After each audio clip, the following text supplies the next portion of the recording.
আপনি যদি সাইয়েদনা ওমর ফারুকের জীবনের দিকে তাকান, এমন কঠোর, এমন বীর সেনানী ছিলেন। সাইয়েদনা ওমর ফারুক যদি রাস্তার এই মাথা দিয়ে হাঁটা শুরু করতেন, শয়তান ওমর ফারুককে দেখলে ওই রাস্তা রেখে দিয়ে অন্য রাস্তা দিয়ে হাঁটতো। সুবহানাল্লাহ। ওমর ফারুক রাদিয়াল্লাহু তাআলা আনহু কি পার্সোনালিটি ছিল, কি পার্সোনালিটি। আমাদের এলাকায় ছোট বাচ্চারা রাতে ভাত খেতে চায় না, আমার মেয়েটাও খেতে চায় না। এই এটা দিব, ওইটা দিব, আজকে মাহফিলে আসার সময় বলে দিছে লিস্ট করে এটা এটা আনতে হবে। তো ছোট্ট বাচ্চাদের অনেক বায়না থাকে, ওরা রাতে খেতে চায় না। তো মায়েরা বিভিন্ন ভয় দেখায়, এই বাঘ আসবে, বাঘ আসবে খাও, এই ভূত আসবে, ভূত আসবে খাও। কি আসবে? হ্যাঁ, ভূত, ভূত, ভূত আসবে, বাঘ আসবে, খাও খাও খাও, তাড়াতাড়ি খাও। তো বাচ্চারা এগুলো শুনে ভয়ে খেতে শুরু করে। মদিনার জমিনেও একই ঘটনা ঘটতো। মদিনার ছোট্ট ছোট্ট সোনামণিরা খেতে চাইতো না, তো মায়েরা বলতো হা হুয়া ইয়াতি উমর, হা হুয়া ইয়াতি উমর, ওই যে ওমর আসতেছে, ওমর। ওমরে ফারুকের কথা শুনলে বাচ্চারা একেবারে ঠান্ডা। সুবহানাল্লাহ পড়বেন না? প্রভু তুমি বলেছ রাসূল দেবে না, বলনি দেবে না ওমর, বলনি দেবে না হামজা তারিক, খালিদ বিজয়ী সমর। প্রভু তুমি বলেছ রাসূল দেবে না, বলনি দেবে না ওমর, বলনি দেবে না হামজা তারিক, খালিদ বিজয়ী সমর। প্রভু তুমি বলেছ রাসূল দেবে না। আল্লাহু আকবার। ওমর ফারুক রাদিয়াল্লাহু তাআলা আনহু, ওনার কথা শুনলে গায়ের মধ্যে গুজবাম হয়, গায়ের পশমগুলো দাঁড়িয়ে যায়। সুবহানাল্লাহ বলেন। কি পার্সোনালিটি ছিল, কি ব্যক্তিত্ব ছিল। মুনাফিকরা ওমর ফারুককে জমের মতো ভয় পেতেন। শয়তান, খুদ শয়তান, শয়তান অন্য রাস্তা দিয়ে হাঁটতো।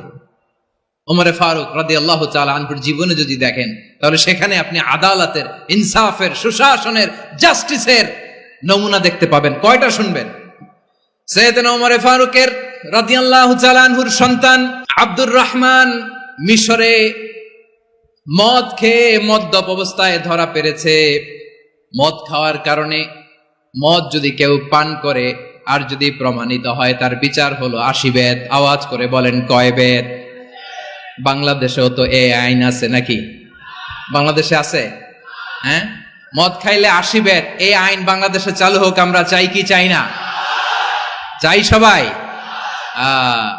এজন্যই তো ইসলাম ভাল লাগে না। ইসলামকে ভাল লাগে না।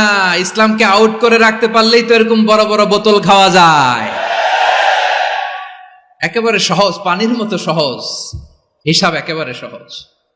ওমর ফারুক রাদিয়াল্লাহু তাআলা আনহুর ছেলে ভুল করে মদ পান করে ফেলেছিলেন। আব্দুর রহমান, ঘটনা ঘটেছে মিশরে। মিশরের গভর্নর তখন আমর ইবনুল আস রাদিয়াল্লাহু তাআলা আনহু। আব্দুর রহমানের ভাই যে গভর্নরকে বলল, গভর্নর যদি একটু দয়া করেন, খলিফার ছেলে আমার ভাই আব্দুর রহমান মদ্যপ অবস্থায় ধরা পড়েছে, জনসম্মুখে যদি আপনি বেত্রাঘাত করেন আমাদের প্রেস্টিজ থাকে না, যদি 80 বেত আপনি মারেন আমার কোনো কথা নাই, কিন্তু ঘরের ভেতরে মারেন।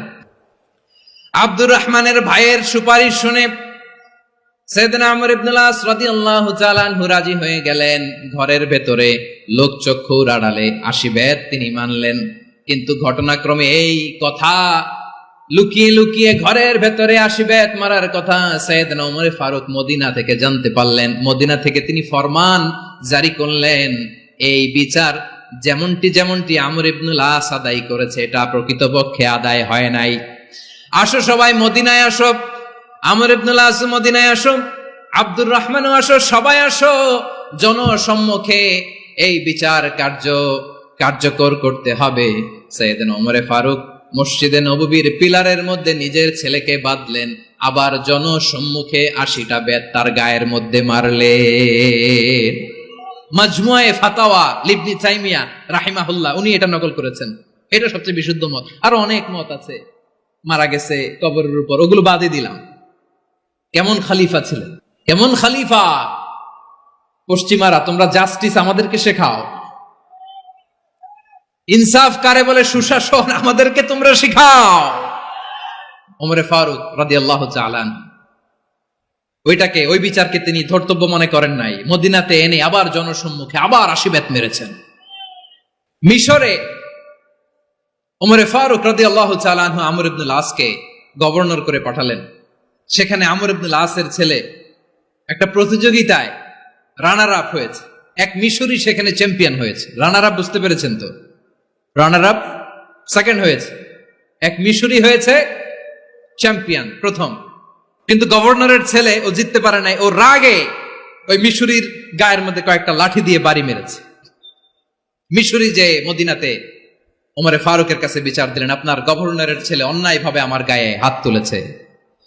সাইয়েদনা ওমরে ফারুক আবার ফরমান জারি করলেন, আসো মদিনাতে আসো। মিশরীকে ডাকলেন, ওই মিশরের গভর্নর আমর ইবনুল আস রাদিয়াল্লাহু তাআলা আনহুকে ডাকলেন, তার ছেলেকেও ডাকলেন, সবাই বসে রইল। আমর ইবনুল আস রাদিয়াল্লাহু তাআলা আনহু মাথা নিচু করে বসে আছেন, লজ্জায় কাচুমাচু। হায় হায়, আজকে আমার ছেলের কারণে আমিরুল মুমিনিন খলিফাতুল মুসলিমিন ওমরে ফারুকের কাছে আমি জনসম্মুখে লজ্জিত হচ্ছি। সাইয়েদনা ওমরে ফারুক বললেন, এই নাও লাঠি, গভর্নরের ছেলে তোমার মাথার মধ্যে যতগুলো বাড়ি মেরেছে, আজকে জনসম্মুখে তুমি অতগুলা বাড়ি মারো। মিশরি বলে, থাক, আপনি যে ডেকে আনছেন সবার সামনে এটা বলছেন, এতেই আমি খুশি। আল্লাহু আকবার। আপনার মহানুভবতা দেখে আমি খুশি, আর অপমানের দরকার নাই। ওমরে ফারুক বলে, না, খবরদার, এই কথা মিশরি তুমি বলো না, মারো, যতগুলা বাড়ি মেরেছে মারো। বাধ্য হয়ে মিশরি আমর ইবনুল আসের সামনে ওনার কলিজার টুকরা সন্তানের মাথার মধ্যে বাড়ি মারতে আরম্ভ করলেন। ঠিক যতগুলা বাড়ি গভর্নরের ছেলে আমর ইবনুল আসের ছেলে মিশরীর গায়ে মেরেছিল, মাথায় মেরেছিল, মিশরী গুনে গুনে ততটা মারলেন। এই দৃশ্য দেখে ওমরে ফারুক রেগে মেগে আগুন, রাগের চোটে রাগ সামলাতে না পেরে, আর নিজেকে সামলাতে না পেরে মিশরীরে বললেন, ছেলেরে মারা শেষ হয়ে গেলে এবার বাবার টাক মাথার মধ্যে কয়েকটা বাড়ি মার। রাগের চোটে, আউট অফ অ্যাঙ্গার, রাগের চোটে, যে আমার পাঠানো গভর্নর আমর ইবনুল আস তার ছেলেকে কেন আদব তারবিয়া কেন শিক্ষা দিতে পারে না। ছেলেরে মারা হইলে এবার আমর ইবনুল আসের মাথার মধ্যে দুইটা মারো, এটা রাগে বলেছেন, এটা শাস্তি হিসেবে না। সুবহানাল্লাহ পড়ে। তোমরা আমাদেরকে সুশাসন শিখাও, আমাদেরকে সুশাসন শিখাও। বিশ্বনবী বলেন, আদল এটা যেন তেন বিষয় না, এটা দিয়েই মানবিক সমাজ গড়তে হবে। আল্লাহ তাআলা কিয়ামতের কঠিন ময়দানে, যেদিন স্বামী স্ত্রীকে চিনবে না, স্ত্রী স্বামীকে দেখে পালিয়ে যাবে, বন্ধু বন্ধুরে চিনবে না, পীর সাহেব মুরিদরে চিনবে না, মুরিদ পীর সাহেবরে চিনবে না, দলের কর্মী তার নেতারে চিনবে না, নেতা তার কর্মীরে চিনবে না, বন্ধু বন্ধুরে দেখে পালাবে। এই কঠিন মুহূর্তে সূর্যটা মাথার কাছে চলে আসবে, জমিনটা তামার জমিন হবে, আজকের জমিনের মতো নয়। মানুষ ঘর্মাক্ত, ক্লান্ত, শ্রান্ত মাথার মগজগুলো কানের ছিদ্র আর নাকের ছিদ্র দিয়ে বেয়ে বেয়ে পড়বে। বিশ্বনবী ফরমান, কিয়ামতের ওই কঠিন ময়দানে 7 শ্রেণীর ব্যক্তিকে রব্বুল আলামিন তার আরশের নিচে ছায়া দিবেন। তার মধ্যে প্রথম শ্রেণীর ব্যক্তি হলো ইমামুন আদিল। ইমামুন আদিল, ন্যায়পরায়ণ শাসক, যে ইনসাফের সাথে বিচার করে, যে জাস্টিস সমাজে সার্ভ করে, যে সুশাসন নিশ্চিত করে, ওই ইমামুন আদিল। আদিল শব্দটা বুঝছেন না? ইন্নাল্লাহা ইয়া'মুরু বিল আদল, পাইছেন? আদিল। 7 শ্রেণীর ব্যক্তিকে আল্লাহ তাআলা সুশীতল আরশের নিচে ছায়া দিবেন, যেদিন তার দেয়া ছায়া ছাড়া কোনো ছায়া থাকবে না। এর প্রথম হচ্ছে ইমামুন আদিল, ন্যায়পরায়ণ শাসক। চিল্লায় বলেন সুবহানাল্লাহ। আবার বিশ্বনবী বললেন, ইন্নাল মুকসিতিনা ইনদাল্লাহি আলা মানাবির মিন নূর আন ইয়ামিনির রহমান। কিয়ামতের দিন যারা ন্যায়পরায়ণ হিসেবে আল্লাহর সামনে দাঁড়াবে, কিয়ামতের দিন রব্বুল আলামিন তার আরশের ডান দিকে ওই ন্যায়পরায়ণ লোকদের জন্য আরশের ডান দিকে একটা নূরের মিম্বারে তাদেরকে বসার সুযোগ করে দিবে। আল্লাহর আরশের ডান দিকে ন্যায়পরায়ণ লোকদের জন্য আল্লাহ তাআলা নূরের মিম্বার বানাবে। তার ঠিকানে কথা মনে করেছেন? আল আদাল, জাস্টিস। ইন্নাল্লাহা ইয়া'মুরু বিল আদল। আল্লাহ তাআলা এই আদালতের নির্দেশনা দেয়, সুবিচার, সুশাসন। প্রিয় ভাইয়েরা, এটা আমরা বাংলাদেশে চাই কি চাই না?